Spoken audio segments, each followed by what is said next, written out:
जय श्री राम गाइस, ये है हमारा डे 6 इन कश्मीर। तो आज हमें श्रीनगर में सुबह की शुरुआत चाय और इस अच्छे से व्यू के साथ हुई।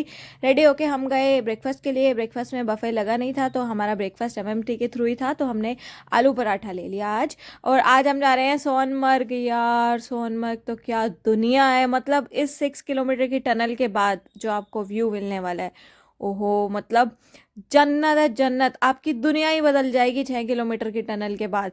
और ये व्यू जो मतलब जो आएगा ना, मैं कह रही हूँ एक बार चाहे पूरे वर्ल्ड में कहीं भी घूमो बट कश्मीर जरूर आओ। कश्मीर वो जगह है जो आपको सच में ये फील कराएगा कि हाँ ब्यूटी होती है। कई लोगों ने हमें डराया कश्मीर ऐसा है कश्मीर वैसा है, लेकिन हमने जितना देखा, 8 डेज का हमारा ट्रिप था। इस 8 डेज में हमें बहुत कुछ यहाँ अच्छी चीज़ें देखने को मिली। यहाँ के लोग भी बहुत अच्छे थे।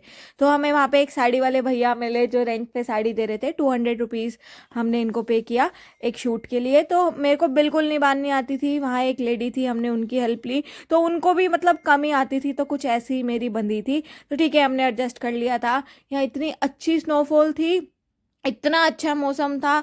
और मतलब ठंड तो थी, लेकिन ठंड के अंदर जो आपको मतलब नज़ारे दिखेंगे ना, क्या ही बात थी। मतलब एक हिमाचल जाओ उसकी बात अलग है, कश्मीर की बात अलग है। बर्फ़ आपको मनाली में भी मिलेगी, लेकिन जो कश्मीर का व्यू है, और बर्फ़ की बात थी ही नहीं लेकिन प्लेस की बात थी, इतना अच्छा था मैं एक्सप्लेन ही नहीं कर पाऊंगी। हमने इस पूरे ट्रिप में एक चीज़ सीखी कि हम बेस्ट डिसीजन से गए थे कश्मीर।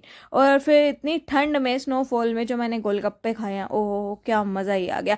और यहाँ पे भुट्टे भी थे ना, यहाँ फ्रोज़न थे। मतलब हम खाने का सोच रहे थे लेकिन देख के ही डर लग रहा था कि दांत ना जम जाए। और मैंने लिया एक भुट्टा और वो सेकंड के हिसाब से ही ठंडा हो गया। लाइक उन्होंने गरम गरम ही दिया था बट ठंडा हो गया। और ये थी हमारी गाड़ी जो कि बिल्कुल फ्रीज हो चुकी थी। तो हमारे जो ड्राइवर भैया थे वो इतने अच्छे थे, क्योंकि वो प्रे कर रहे थे कि आप ऊपर जाओ आपको स्नोफॉल मिलेगी। क्योंकि जब मैं नीचे आई है हमारे ड्राइवर भैया, जब मैं नीचे आई तो उन्होंने बोला कि मैम आप जैसे ही ऊपर गए मैं प्रे कर रहा था कि आपको स्नोफॉल मिले। क्योंकि जब से डे 1 से मैं आई हूँ, मैं पूरी गाड़ी में यही बोलती आई हूँ, भैया स्नोफॉल चाहिए, भैया स्नोफॉल चाहिए, कहाँ मिलेगी कब मिलेगी। मिली हमें हर एक जगह पे है, लेकिन फिर भी हम एक्साइटमेंट में थे कि हाँ स्नोफॉल मिलेगी स्नोफॉल मिलेगी, क्योंकि कश्मीर की स्नोफॉल अलग ही होती है। और ये भैया 8 डेज से हमारे साथ ही थे, क्योंकि एमएमटी के थ्रू थे तो ड्राइवर हमारे यही थे। तो हमें इनके साथ भी बहुत अच्छा लगा। बहुत अच्छा नेचर है यार सबका। और ग्लव्स नहीं पहनोगे तो देखो हाथ ऐसे हो जाएंगे, हाथ पे वाइट लाइंस जैसे छाले से पड़ जाएंगे। फिर हमने लिया एक स्टॉप जो कि रास्ते में ही पड़ा, जहाँ हमें भूख लग रही थी शाम के टाइम, तो हमने छोले भटूरे खाए। फिर ये था हमारा होटल, बहुत ही सुंदर था यार ये भी। फिर हमने डिनर किया। That's it for the day. कल मिलते हैं, बाय।